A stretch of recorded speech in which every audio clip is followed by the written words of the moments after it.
সবাইকে আসসালামু আলাইকুম। আশা করি তোমরা ভালো আছো সবাই। গত ক্লাসে আমরা একটা কোশ্চেন নিয়ে আলোচনা করেছিলাম। আমাদের একটি ক্রিয়েটিভ কোশ্চেন ছিল।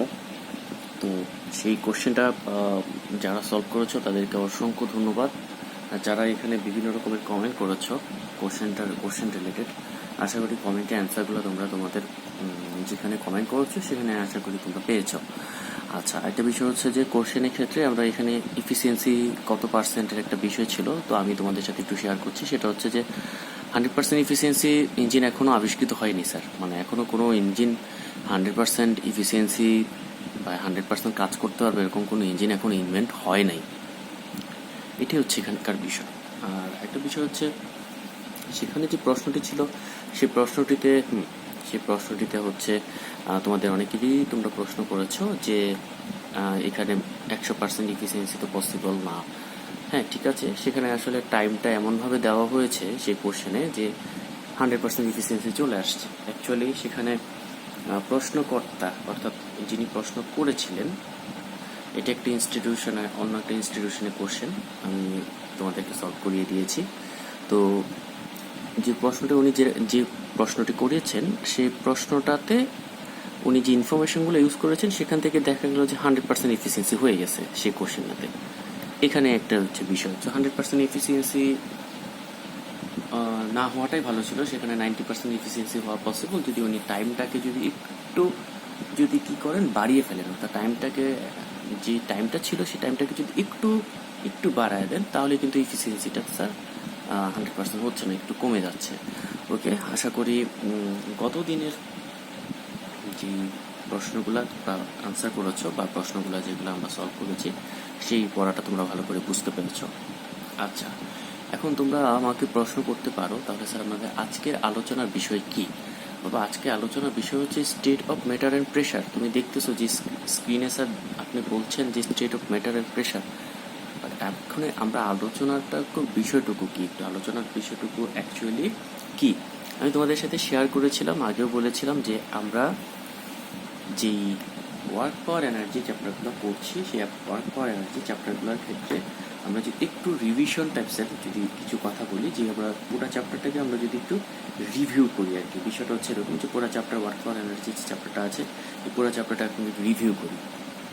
জি বাবা, এই পুরো চ্যাপ্টারটাকে যদি আমরা একটু রিভিউ করি তাহলে আমরা যে ইনফরমেশনগুলো পাবো সেই ইনফরমেশনগুলোতে আমাদের আছে কি ইনফরমেশন আছে রিভিউ করলে যে ইনফরমেশনগুলো আমরা পাবো সেটা হচ্ছে যে ওয়ার্কের ডেফিনিশন, ওয়ার্কের ডাইমেনশন, ওয়ার্কের ইউনিট ভালো করে পড়তে হবে। ওয়ার্ক আর এনার্জির মধ্যে কোনো ডিফারেন্স নেই সেটা পড়তে হবে। পাওয়ার সম্পর্কে জানতে হবে। ইফিসিয়েন্সি ম্যাথগুলো খুব ভালো করে পড়তে হবে। ইফিসিয়েন্সি ম্যাথ আমি তোমাদের যে কয়টা করিয়েছি সেগুলো একটু ভালো করে ঝালাই করে পড়তে হবে। দেন হচ্ছে আমি তোমাদেরকে বলেছি ফলিন বডিসের ক্ষেত্রে দেখা গেছে যে তোমার এ বি সি বিভিন্ন পয়েন্টে ডিফারেন্ট পয়েন্টে তুমি হচ্ছে টোটাল এনার্জি বের করেছো। টোটাল এনার্জি বের করে ম্যাথটাতে বলেছে যে কনজারভেশন অফ এনার্জি লকে সাপোর্ট করে কি করে না, এই হচ্ছে বিষয়। এখন আমরা একটু যদি আলোচনা করি তাহলে শর্ট কোশ্চেনের জন্য কী করবো? হ্যাঁ, আমরা শর্ট কোশ্চেন পড়ে ফেলবো। আমাদের বিগত সালের বোর্ড কোশ্চেন যেগুলো আছে সেই বোর্ড কোশ্চেনগুলো আমরা কালেক্ট করে সেই বোর্ড কোশ্চেনগুলা থেকে আমরা এ বি 1 মার্কসের জন্য এ এবং 2 মার্কসের জন্য যে বি এগুলো আমরা পড়ব। তাহলে আমরা মোটামুটি বুঝতে পারবো যে এখান থেকে অ্যাকচুয়ালি কোন টাইপসের কোশ্চেন হয়। আর সি আর ডি এর জন্য অর্থাৎ 3 মার্কসের আর 4 মার্কসের জন্য আমি ম্যাক্সিমাম পেট্রানের কোশ্চেনই তোমাদের সাথে আলোচনা করেছি স্যার।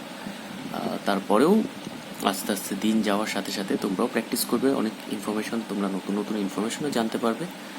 আশা করি আরও অনেক বিষয় তোমাদের ক্লিয়ার হয়ে যাবে। ওকে স্যার, আমরা স্টেট অফ ম্যাটার অ্যান্ড প্রেশারটা শুরু করবো। আমাদের এই চ্যাপ্টারটা যদি আমরা শুরু করি, আমরা ফার্স্টেই দেখতেছি যে স্টেট অফ ম্যাটার অ্যান্ড প্রেশারে আমাদের এখানে আছে 5.1 যে আর্টিকেল নাম্বার আছে সেখানে লেখা আছে প্রেশার। তোমাদের যে মেন বইটা আছে, মেন বইটা আমি একটু বলছি। তোমাদের মেন বই, এটা হচ্ছে তোমাদের মেন বইয়ের চ্যাপ্টারটা এইভাবে দেওয়া আছে যে state of matter and pressure. So এখানে নিশাত মজুমদারের একটা ছবি দেওয়া আছে, এখানে বলা হচ্ছে যে এভারেস্টে উনি যখন উঠেছিলেন তখন অক্সিজেন সিলিন্ডার ইউজ করেছিলেন, কারণ তার হচ্ছে ব্রেথিংয়ে কিছু সমস্যা হচ্ছিল। বিশেষ করে তোমরা জানো যে উপরে অনেক বেশি একটা মানে অক্সিজেনের একটু অভাব থাকে সেখানে, সব বিষয়টা হচ্ছে এরকম ছিল। সো আমরা পদার্থের অবস্থা ও এই চ্যাপ্টারটাতে আমরা ফার্স্টে আমরা টপিক্সটায় আমরা যেটা পাবো আমরা 100 আচ্ছা, এখানে হয়তো তোমাদের সাথে এটা বিএম এর বই তোমাদের সাথে নাও মিলতে পারে, ইভির বই আমার কাছে এখন নেই। সো যে কথাটা আমি তোমাদের সাথে বলছি সেটা হচ্ছে যে প্রেশার আমরা আলোচনা করব। প্রেশার নিয়ে আমাদের টপিক্স নাম্বার যে 5.1 এখানে যেটা আছে 5.1 যেটা আছে সেটা হচ্ছে প্রেশার নিয়ে আমরা আলোচনা করব। ওকে শিক্ষার্থী বন্ধুরা, তাহলে আমরা প্রেশার নিয়ে একটু কথা যদি বলি, আমাদের এখানে যে বইয়ে লেখা আছে প্রেশার, আমরা নোটসে যেটা আমাদের লেখা আছে লেকচারটা যেভাবে তৈরি করেছি এখানে যেটা লেখা আছে 5.1 আমরা প্রেশার আছে। এখন প্রেশারটা কি, হয়তো তোমাদের মনে প্রশ্ন আসতে পারে যে প্রেশারটা কি, প্রেশার কি আসলে, এটা ডেফিনেশনটা কেমন হবে। আচ্ছা, প্রেশারের ডেফিনেশন বা প্রেশার যদি আমরা বলি, আমরা কিন্তু লাস্ট ক্লাসগুলোতে ফোর্স নিয়ে আলোচনা করেছি, ওয়ার্ক নিয়ে আলোচনা করেছি, আজকে প্রেশার নিয়ে আলোচনা করব। ডেফিনেশনটা আমরা স্ক্রিনে দেখতে পাচ্ছি, ডেফিনেশনটা লেখা আছে the force exerted perpendicularly to unit area of a body is called pressure. The force exerted perpendicularly to unit area of a body is called pressure. Okay, তাহলে প্রশ্ন হচ্ছে তোমাদের যে স্যার এতটুকু তো বুঝতে পারলাম যে আপনি বলছেন যে পারপেন্ডিকুলারলি একটা ইউনিট এরিয়ার উপর যেই ফোর্সটা অ্যাপ্লাই করা হবে সেটাকে আপনি বলছেন প্রেশার। তাহলে যদি একটু ডিটেলস বলেন তাহলে অথবা আরও ক্লিয়ার হওয়া যেত। ওকে, তোমাদের ক্লিয়ার হওয়ার জন্য আমি বলছি, এটাকে আপনাকে ইউনিট এরিয়া ধরতেছি। এখন তুমি প্রশ্ন করতে স্যার ইউনিট এরিয়া বলতে কি বোঝাচ্ছে? বাবা, ইউনিট এরিয়া বলতে যেটা 1 মিটার এটা 1 মিটার অথবা 1 সেন্টিমিটার হতে পারে, এরকম একটা এরিয়া আমরা ধরে নিচ্ছি, মানে পারপেন্ডিকুলার একটা এরিয়া চিন্তা করছি। সো এরিয়াটার উপর আমরা যদি কি করি, ফোর্স অ্যাপ্লাই করি, সেই এরিয়াটার উপর যদি আমরা পারপেন্ডিকুলারলি, আমি আবারও বলছি, সেই এরিয়াটার উপর যদি আমরা পারপেন্ডিকুলারলি ফোর্স অ্যাপ্লাই করি তাহলে আমাদের যে এখানে যে পার্টিকুলার এরিয়াটার উপর যে ফোর্সটা অ্যাপ্লাই করব, এই যে ঘটনাটা ঘটছে সেই ঘটনাটাকে আমরা বলছি প্রেশার, বাংলায় বলছি চাপ। ওকে, সো ইংলিশে আমাদের প্রেশার বলা হচ্ছে। তো এখন এর ডেফিনেশনটা কি? The force exerted perpendicularly to unit area of a body is called pressure. আশা করি ইনফরমেশনটি বুঝতে পেরেছ। সো প্রেশার সম্পর্কে আমরা কিছু বেসিক ইনফরমেশন জানবো, সেটা হচ্ছে যে প্রেশার অ্যাপ্লাইড ফোর্স, যদি তুমি চিন্তা করো যে অ্যাপ্লাইড ফোর্স ইজ এফ, এবং যে অ্যাপ্লাইড ফোর্সটা আপনি অ্যাপ্লাই করছেন সেই অ্যাপ্লাইড ফোর্সটা অ্যাপ্লাই করছেন একটা ইউনিট এরিয়ার ওপর, সেই এরিয়াটা যে সিম্বলটা এক্সপ্রেস করি সেটাকে আমরা বলি এ, এরিয়ার সিম্বলকে আমি বলি হচ্ছে এ। ওকে, আশা করি ইনফরমেশনটি বুঝতে পেরেছ। সো এ এরিয়ার উপর, এই ইউনিট এরিয়া এর উপর যদি applied force F perpendicularly apply করা হয় তাহলে এটাকে আমরা বলি হচ্ছে প্রেশার। আশা করি এই ইনফরমেশনটি বুঝতে পেরেছ স্যার। সো এখানে একটা ইনফরমেশন আছে যে তাহলে আমরা কি বলতে পারি, অ্যাপ্লাইড ফোর্সকে আমরা যদি আমাদের সেই এরিয়াটা, ডেফিনিট যে এরিয়াটা আছে ইউনিট এরিয়া, সেই এরিয়া দিয়ে যদি ডিভাইড করে দিই তাহলে আমরা প্রেশার পাবো। তো pressure P is equal to F divided by A. তো আজকে আমরা কিন্তু নতুন একটি টার্ম শিখছি, সেটা হচ্ছে প্রেশার। আর নতুন আরেকটি মানে আমরা ম্যাথমেটিক্যাল ফরমেশন পাচ্ছি, সেটা হচ্ছে P is equal to F by A. So আমরা F by A is equal to P লিখতে পারি। এখন প্রশ্ন তোমাদের, স্যার তাহলে ইউনিট অফ প্রেশার কী হবে? তোমাদের বই লক্ষ্য করবে যে ইউনিট অফ প্রেশার আমাদের দেওয়া আছে হচ্ছে নিউটন পার মিটার স্কোয়ার। ফোর্সের ইউনিট তোমরা জানো, ফোর্সের ইউনিট হচ্ছে নিউটন আর এরিয়ার ইউনিট হচ্ছে মিটার স্কোয়ার। সো আমরা এটাকে ইউনিট অফ প্রেশার ক্ষেত্রে লিখতে পারি হচ্ছে নিউটন পার মিটার স্কোয়ার। এখন এই নিউটন পার মিটার স্কোয়ার তো ভালো কথা, নিউটন পার মিটার স্কোয়ার তো বুঝতেই পারলাম যে নিউটন পার মিটার স্কোয়ার হবে, বাট ম্যাক্সিমাম জায়গায় নিউটন পার মিটার স্কোয়ারটা ব্যবহার করা হয়নি। এখন প্রশ্ন করতে পারো, স্যার কেন ব্যবহার করা হয়নি? তাহলে কি ব্যবহার করা হয়েছে? প্রেশার যেটা আবিষ্কারটা, এই যে প্রেশারের বিষয়টা, এটা যিনি আবিষ্কার করেছেন তার নাম ছিল প্যাসকেল। অর্থাৎ বিজ্ঞানী প্যাসকেল এটা ফার্স্টে আবিষ্কার করেছেন, তাই এটাকে আমরা বলি প্যাসকেল। তো প্যাসকেলের ক্ষেত্রে এটাকে প্যাসকেলের পিএ দ্বারা এক্সপ্রেস করা হয়, পিএ। সো আশা করি শিক্ষার্থী বন্ধুরা তোমরা এই ইনফরমেশনটি বুঝতে পেরেছো যে প্যাসকেলটা নিউটন পার মিটার স্কোয়ারের পরিবর্তে আমরা ব্যবহার করতে পারি, এবং এটাই সব জায়গায় ব্যবহার করে, প্যাসকেল ইউজ করে, ইউনিট অফ প্রেশার। ওকে, আমরা একটু ডাইমেনশনের কথা যদি বলি, অর্থাৎ আমাদের ডিমেনশন কি হবে, ডিমেনশন অফ প্রেশারে কি হবে বাবা বলো, তোমরা নিজেরাই এখন বলতে পারবে যে ডিমেনশন অফ প্রেশারে কি হবে। নিউটন, দ্যাট মিনস আমি একটু এখানে তোমাদের দেখাচ্ছি, এফ বাই এ। এফ হচ্ছে ml টি ইনভার্স 2, এরিয়া হচ্ছে এল স্কোয়ার। এল এল কাটা চলে যায়, নিচে একটা এল যখন উপরে চলে যাবে তখন কি হবে, এম, এলটা উপরে কি হবে, এল ইনভার্স, আর টি ইনভার্স 2 আগের মতোই থাকবে। তাহলে আমরা কি পাচ্ছি, আমরা পাচ্ছি ml ইনভার্স 1, টি ইনভার্স 2। তো আমি লিখছি এখানে M L inverse 1, T inverse 2। অবশ্যই একটি ব্র্যাকেট দিব, থার্ড ব্র্যাকেট দিয়ে এক্সপ্রেস করতে হয়, আমরা জানি। এটা হচ্ছে প্রেশারের ডাইমেনশন। আশা করি শিক্ষার্থী বন্ধুরা তোমরা এটা বুঝতে পেরেছ। ওকে, সো প্রেশারের পরে আমরা আমাদের যে পরবর্তী টপিকস আছে, যে আমাদের প্রেশারের পর, এখানে প্রেশারের পর আমাদের যে পরবর্তী টপিক্সটি নিয়ে আলোচনা করেছে সেটা হচ্ছে 5.2 ডেন্সিটি। 5.2 সেটা হচ্ছে আমরা বলবো ডেন্সিটি। ওকে ফাইন, আমরা একটু ডেন্সিটি নিয়ে আলোচনা করি। ডেন্সিটিটা কি শিক্ষার্থী বন্ধুরা একটু স্ক্রিনে লক্ষ্য করো ভালো করে, ডেন্সিটিটার ডেফিনেশনটা খুব সুন্দর করে লেখা আছে, আশা করি তোমরা এই ইনফরমেশনটি খুব ক্লিয়ারলি বুঝতে পারবে। Density is the amount of mass per unit volume. Density is the amount of mass per unit volume.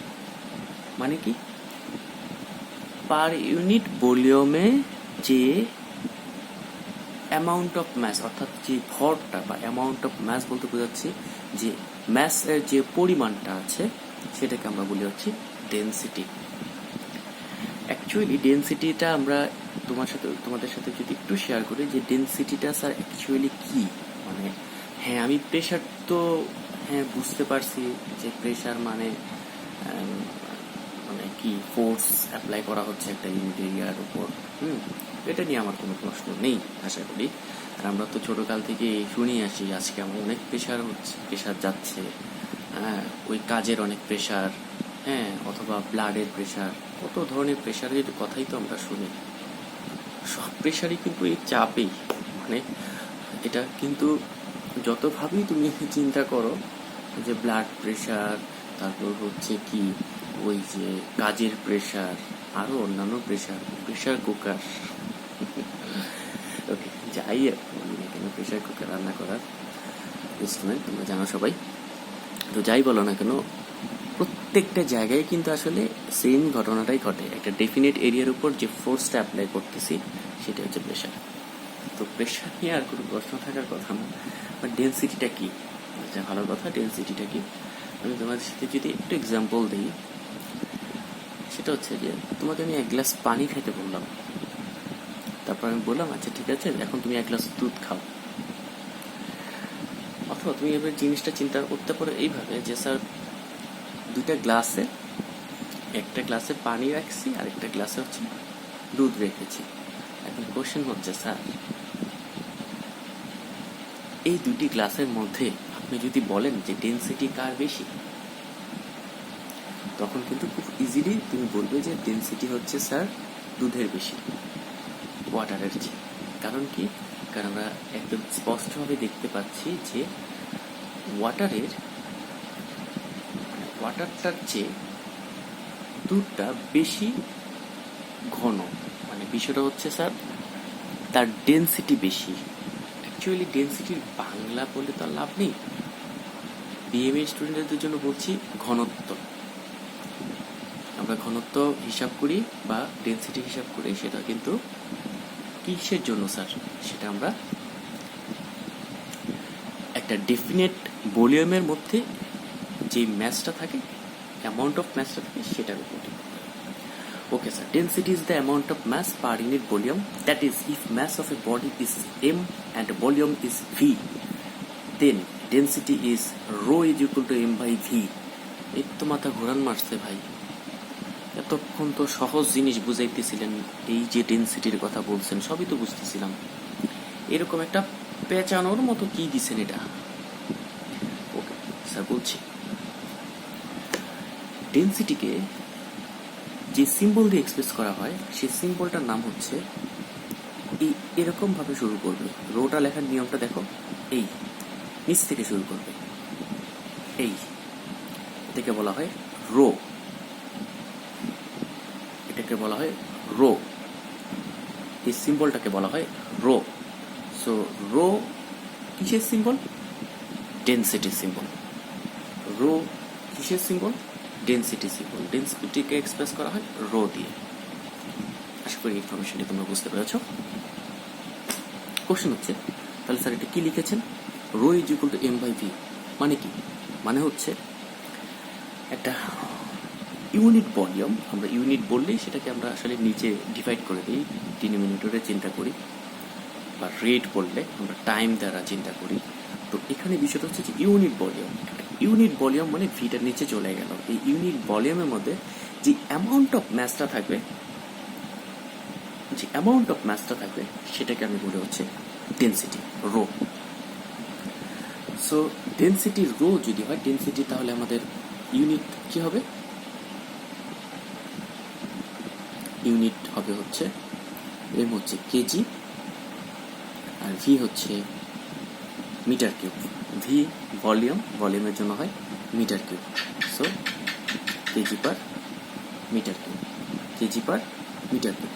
और তোমাদের বই লিখেছে গ্রাম পার সিসি, গ্রাম পার সিসি, সেটাও সম্ভব, একই জিনিস, কেজি পার মিটার কিউব, গ্রাম পার সিসি। আমরা দুইটা ইউনিটই ইউজ করতে পারি যে কোনো জায়গায়। আর ডাইমেনশন কি হবে? ডাইমেনশন হবে হচ্ছে M KG, capital M, V হচ্ছে এল কিউব, সো আলটিমেটলি আসবে হচ্ছে এম এল মাইনাস 3। আমি যদি থার্ড ব্র্যাকেট ইউজ করি তাহলে হবে হচ্ছে এম এল মাইনাস 3। আশা করি এই ইনফরমেশনটি তোমরা বুঝতে পেরেছ। তো তোমাদের জন্য আরেকটি ইনফরমেশন বলছি, সেটা হচ্ছে যে তোমাদের মনে প্রশ্ন আসতে পারে যে স্যার সিসি বা গ্রাম, আমরা তো সিসি নামটা শুনিনি, আবার সিসি মানে সেন্টিমিটার কিউব, সিসি মানে হচ্ছে সেন্টিমিটার কিউব, 1 সিসি মানে হচ্ছে 1 সেন্টিমিটার কিউব, 1 সিসি মানে হচ্ছে 1 সেন্টিমিটার কিউব। এই ইনফরমেশনটি তোমরা যদি মনে রাখতে পারো তাহলেই সম্ভব। পরবর্তীতে একটি ম্যাথ করা হয়েছে, এখানে 1 সিসি হচ্ছে 1 সেন্টিমিটার কিউব, 1 সিসিকে আমরা হচ্ছে মিটার কিউবে কনভার্ট করেছি। এটা হচ্ছে একটি ম্যাথ, আর দেখা যাবে যে তোমাদের বইয়ে আছে এক্সাম্পলে, সেটা তোমরা অবশ্যই করতে পারবে। বাট তোমরা এই ইনফরমেশনটি যদি জানো যে 1 CC is equal two 1 centimetre cube, তাহলে তোমাদের জন্য এনাফ। ওকে স্যার, আশা করি ডেনসিটি নিয়ে তোমাদের আর প্রশ্ন থাকার কথা না, ডেনসিটি সম্পর্কে তোমরা বুঝতে পেরেছ। সো ডেনসিটির এখানে একটি চার্ট দেওয়া আছে, টেবিল 5.01। এখানে ডিফারেন্ট যে সাবস্টেন্স আছে, ডিফারেন্ট সাবস্টেন্সের ডেনসিটি দেওয়া আছে। এখান থেকে স্যার ডিফারেন্ট সাবস্টেন্সের ডেনসিটি আছে। এখানে ওয়াটারকে আসলে আমাদের আইডিয়াল ধরা হয়েছে, স্ট্যান্ডার্ড ধরা হয়েছে। সো ওটার সাথে কম্পেয়ার করে অন্যান্য যে সাবস্টেন্স আছে সেই সাবস্টেন্সগুলোর স্যার ডেনসিটি কাউন্ট করা হয়েছে। সো একটা ইনফরমেশন আমি তোমাদের সাথে শেয়ার করতে চাচ্ছি, সেটা হচ্ছে যে ওয়াটারের সাথে কম্পেয়ার করে যাদের ডেনসিটি কাউন্ট করা হয়েছে, দেখবে যে ওয়াটারের ডেনসিটিকে যদি 1 গ্রাম পার সিসি বা আমরা যদি ওইভাবে চিন্তা করি 1000 কেজি পার মিটার কিউব, সেখানে কিন্তু দেখো ক্যারোসিন আছে, চার্টে ক্যারোসিন দেওয়া আছে।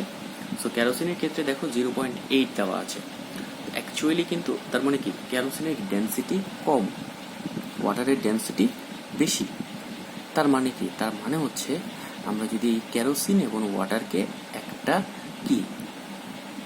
একটা পাত্রেতে নেই, অর্থাৎ আমরা একটা গ্লাস টিউব বা অন্য যে কোনো জায়গায় যদি আমরা নেই, তাহলে আমরা যেটা দেখবো সেটা হচ্ছে যে পানিটা নিচে চলে গেছে আর পানির উপর কেরোসিনটা ভাসতেছে।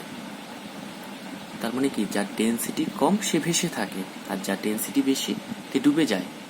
এই হচ্ছে স্যার বিষয়টি। আমরা তাহলে পরের যে টপিকস আছে আমাদের পরের টপিকসটা আমাদের দেখা আছে 5-1। 5-1-এ লেখা আছে স্যার, আমরা সেখানে যাচ্ছি। জি, আমাদের 5-1-এ লেখা আছে uses of density in our daily life. So sir এটা পড়ে নিবা, এটা তোমরা রিটেন করলে হবে। আমাদের ডেনসিটি অবশ্যই বিভিন্ন ইনফরমেশনগুলো এখানে লেখা আছে স্যার।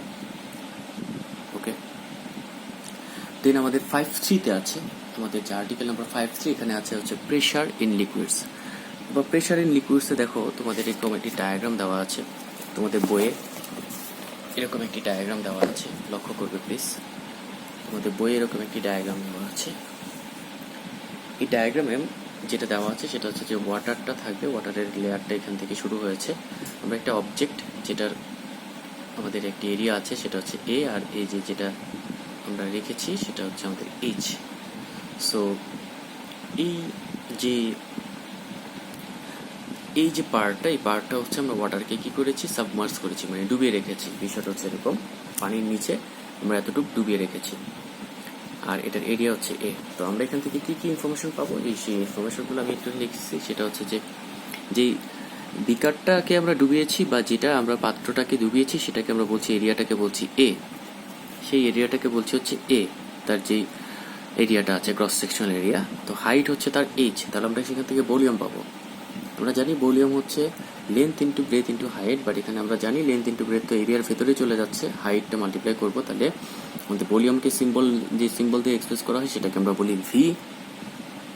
এরিয়া ইন্টু হাইট তার মানে A into H. So V is equal to A into H. আশা করি এই ইনফরমেশন তোমরা বুঝতে পেরেছ। দেন আমরা একটি ইনফরমেশন কিন্তু একটু আগে শিখে এসেছি, সেটা হচ্ছে rho is equal to M by V. Rho হচ্ছে আমাদের density is equal to M by V. So এমটাকে তুমি যদি এই পাশে নিয়ে আসো তাহলে এম ইজ ইকুয়াল টু কি পাচ্ছ, রো ভি। এমটাকে তুমি যদি এই পাশে নিয়ে আসো তাহলে এম ইকুয়াল টু কি পাচ্ছ তুমি, রো ভি।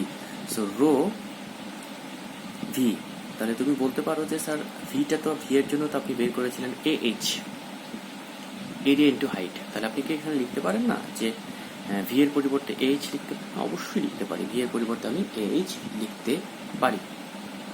তাহলে আমাদের এম এর জন্য কি লিখতে পারছি আমরা, M is equal to A H rho. আমরা এম এর জন্য কি লিখতে পারছি sir, M is equal to A H rho. So আমরা এখানে একটা ইকুয়েশন করবো, যেটা হচ্ছে যে আমরা জানি এফ ইজ ইকুয়াল টু আমরা কি জানি, এম জি। সো এম এর ভ্যালুটা যদি আমি এখানে বসাই তাহলে আমি পাচ্ছি এ এইচ রো জি। এটা হচ্ছে যে অ্যামাউন্ট অফ ফোর্স আমরা এটা অ্যাপ্লাই করছে ইউনিট এরিয়ার ওপর, সেই অ্যামাউন্ট অফ ফোর্স হচ্ছে এফ। এখন আমরা কিন্তু জানি যে অ্যাকচুয়ালি এখানে প্রেশারটা কি হবে, লিকুইডসের প্রেশার যদি বের করতে চাই আমরা প্রেশারের ফর্মুলাটা কি জানি, P is equal to F by A. আমরা প্রেশারের ফর্মুলা থেকে কি পেয়েছি, P is equal to F by A. So P is equal to F by A যদি হয় তাহলে আমরা এখানে এফ এর ভ্যালুটা বসাবো, A H rho G divided by নিচে এরিয়া হবে। সো এই এ আর এ কাটাকাটি চলে যাবে। I am sorry sir, electricity চলে গেছে, একটু ওয়েট করতে হবে।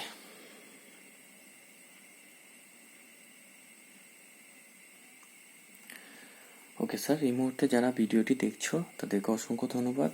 আমার বাসায় ইলেকট্রিসিটি চলে গেছে। ওকে, সমস্যা নাই। আমি তোমাদের জন্য যেটা বলছি সেটা হচ্ছে P is equal to F by A. তো আমাদের এ ক্যান্সেল হয়ে গেল, তাহলে আমাদের থাকছে কি, থাকছে হচ্ছে P is equal to H rho G, H rho G. এই P is equal to H rho G হচ্ছে আমাদের একটি ইকুয়েশন, যে ইকুয়েশনটি আমাদের ম্যাথ করার ক্ষেত্রে কাজে আসবে। পি কি, pressure, H height, rho density, G acceleration due to gravity. আশা করি এই ইনফরমেশনটি তোমরা বুঝতে পেরেছ। সো প্রেশার ইন লিকুইডসে যখন তোমরা এই টাইপসের যখন এটা করবে প্রেশার ইন লিকুইডস, তখন অবশ্যই এটি এটি ক্যালকুলেশন করার সময় তোমাদের এই ইকুয়েশনটি পি ইকুয়াল টু এইচ যে ইকুয়েশন তোমাদের জানতে হবে, কারণ এই ইকুয়েশন দিয়ে অনেকগুলো ম্যাথ সলভ করতে হবে তোমাদের সামনে। আশা করি ইনফরমেশনটি তোমরা বুঝতে পেরেছো স্যার, কিভাবে আসছে ক্যালকুলেশনটা তোমাদের বইয়ে লেখা আছে লাইন বাই লাইন, তারপর আমি তোমাদের এটা ক্যালকুলেশন করে বুঝাই দিলাম। ওকে স্যার, এখানে একটা বিষয় লক্ষ্য করবে, সেটা হচ্ছে যে অ্যাকচুয়ালি প্রেশারটা এরিয়ার উপর ডিপেন্ড করে না। মানে প্রেশার ইন লিকুইডস, লিকুইডসের যে প্রেশার ইন লিকুইডসের যে প্রেশারটা সেটা এরিয়ার উপর ডিপেন্ড করে না। কিভাবে? কারণ এরিয়া কিন্তু কাটা চলে যাচ্ছে, এটা কিন্তু কাটাকাটি চলে যাচ্ছে, তার মানে এরিয়ার উপর ডিপেন্ড করতেছে না। তাহলে পিটা আলটিমেটলি কিসের উপর ডিপেন্ড করতেছে? এইচ এর উপর, রো এর উপর, জি এর উপর। বাট রো তো কনস্ট্যান্ট, কারণ তুমি যে ডেফিনিট কোনো ওয়াটারে অবশ্যই ওয়াটারের সাথে কম্পেয়ার করবে। কারণ তুমি যদি এখন চিন্তা করো স্যার পুকুরের পানি, তো পুকুরের পানি তো একই ডেন্সিটিরই হবে না টোটাল পানিটা। আবার এখন তুমি যদি সমুদ্রে যাও, তাহলে সমুদ্রের পানির ডেন্সিটিটা অন্যরকম হবে। বিষয়টা হচ্ছে এরকম। বাট তোমার তো সম্ভব না যে তুমি একটা অবজেক্টকে অর্ধেকটা পুকুরে ডুবাবা আর অর্ধেকটা সমুদ্রে ডুবাবা, এটাও তো সম্ভব না। আচ্ছা, তো যে কথাটা আমি বলছিলাম, তো এখানে অ্যাকচুয়ালি রোটা আমাদের পার্টিকুলার সাবস্টেন্সের জন্য রোটা ফিক্সড, জিটাও ফিক্সড, তোমরা জানো জি এর ভ্যালু হচ্ছে 9.8। তাহলে P pressure only depends on H. So আমরা কিন্তু এটা বলতে পারি P is proportional to H, P is proportional to H. আশা করি ইনফরমেশনটি তোমরা বুঝতে পেরেছ। ওকে স্যার, আর্কিমিডিস ল, এখানে যেটা বলা আছে আর্কিমিডিস ল, আমাদের যে এটা টপিক্স নাম্বার হচ্ছে আমাদের 531। তো 531-এ যেটা বলা আছে সেটা হচ্ছে আর্কিমিডিস ল অ্যান্ড বুয়েন্সি।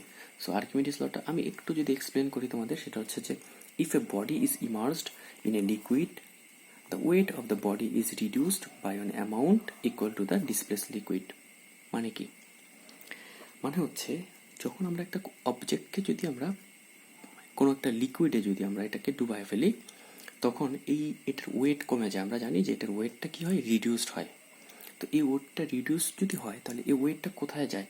এই ওয়েটটা কিভাবে রিডিউসড হয়? এই ওয়েটটা হচ্ছে অবজেক্টটাকে পানিতে ডুবানোর পর অবজেক্টটা যতটুকু জায়গা সরিয়ে ফেলে, অর্থাৎ যতটুক জায়গা সরিয়ে পানিকে সরিয়ে সেই জায়গাটা দখল করে, সেই যে লিকুইডটা, সেই লিকুইডটাকে বলা হচ্ছে ডিসপ্লেস লিকুইড। তাহলে ওই ডিসপ্লেস লিকুইড যতটুকু ওয়াটারকে সে ডিসপ্লেস করতে পারে, সেই পরিমাণের যেই ওয়েটটা সেটাই রিডিউস হয় অবজেক্টের, আশা করি ইনফরমেশনটা তোমরা বুঝতে পেরেছো স্যার। নেক্সট হচ্ছে তোমাদের বুয়েন্সি। আমি এই দুইটা টপিকস আলোচনা করছি, নেক্সট টাইম আবার ডিটেলস আলোচনা করবো আমাদের নেক্সট ক্লাসে। বুয়েন্সিটা কি? If a body submerged or partially submerged into a liquid or gaseous medium, the upward resultant force acting on the body vertically by the liquid or gaseous substance is called buoyancy. If a body submerged, মানে যখন তুমি একটি বডিকে submerge করছো কোনো লিকুইডের মধ্যে, বা partially submerge করছো, liquid বা গ্যাসিয়াস সাবস্টেন্স হতে পারে, তখন তুমি লক্ষ্য করবে যে একটি আপওয়ার্ড ফোর্স সেই বডিটাকে কিন্তু লিকুইডটা দিচ্ছে। আমি নর্মাল একটা এক্সাম্পল দিই, তাহলে বুঝতে পারবে। তুমি একটা বলকে যদি পানিতে ডুবাইতে চাও, কখনো কি লক্ষ্য করছো যে বলটা যখন আমি পানিতে ডুবাচ্ছি, তখন পানিতে ডুবানোর পর আমি যখন ছেড়ে দিই, পানির নিচ থেকে ছেড়ে দিই, তখন বলটা কিন্তু উপরের দিকে এসে একটা প্রেশার দেয়, অর্থাৎ পানির উপরে কিন্তু চলে আসে। প্রশ্ন করতেছে পানির উপরে চলে আসতেছে, তার মানে নিচ থেকে একটা প্রেশার দিচ্ছে কিন্তু লিকুইডটা। এই যে প্রেশারটা কিন্তু অবশ্যই ভার্টিক্যালি হবে। সো ভার্টিক্যালি যে প্রেশারটা দেয়, সেই প্রেশারটা যেই ঘটনাটা, সেটাকে আমরা বলি হচ্ছে বুয়েন্সি। একটা অবজেক্টকে তুমি যখন পানিতে ডুবাবে, ফুললি অথবা আংশিকভাবে ডুবাবে, পার্শিয়ালি সাবমার্জ করবে, তখন সে অবজেক্টটা ডুবানোর পর তার মধ্যে যে একটা আপওয়ার্ড প্রেশার কাজ করবে, মানে আপওয়ার্ড থ্রাস্ট বলে আমরা, আপওয়ার্ড প্রেশার কাজ করবে। এখানে বলেছে আপওয়ার্ড রেজাল্টেন্ট ফোর্স, অর্থাৎ আপওয়ার্ড যে রেজাল্টেন্ট ফোর্সটা কাজ করবে, সেই ফোর্সটা অবশ্যই ভার্টিক্যালি হবে, আর সেই ফোর্সটাকে আমরা বলছি বুয়েন্সি। নেক্সট ক্লাসে আমরা আর্কিমিডিস ল এবং বুয়েন্সি নিয়ে ডিটেলস আলোচনা করে আমরা পরবর্তী চ্যাপ্টারে যাব। ততক্ষণ পর্যন্ত তোমরা ভালো থাকবে এবং এই যে যেটুকু পড়িয়েছি সেই কতটুকু তোমরা নিজেরা ডেফিনেশন সহ পড়ে নেবে ভালো করে এবং মুখস্থ করবে যে যে ডেফিনেশনগুলো বলেছি, ডাইমেনশন এবং ইউনিট। সবাই ভালো থাকবে। আল্লাহ হাফেজ।